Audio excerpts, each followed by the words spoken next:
أعوذ بالله من الشيطان الرجيم. لا إكراه في الدين، قد تبين الرشد من الغي، فمن يكفر بالطاغوت ويؤمن بالله فقد استمسك بالعروة الوثقى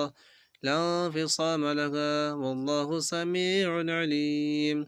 لا إكراه نہیں زبردستی فی میں الدین دین، قد تبین بے شک جدا ہو گئی، اور رشد ہدایت مینا سے الغی گمراہی، فمن پس جو یکفر نہ مانے بالطاغوت گمراہ کرنے والے کو، ویؤمن اور ایمان لائے باللہ اللہ پر، فقد پس تحقیق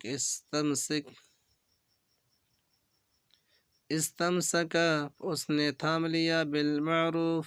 بالعروت حلقہ کو، وثقا مضبوطی، لا انفصام لوٹنا نہیں،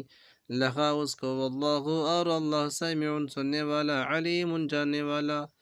دین اسلام میں زبردستی نہیں ہے، ہدایت صاف طور پر ظاہر اور گمراہی سے الگ ہو چکی ہے،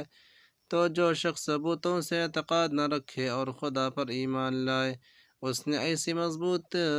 رسی ہاتھ میں پکڑ لی ہے جو کبھی ٹوٹنے والی نہیں، اور خدا سب کچھ سنتا اور سب کچھ جانتا ہے۔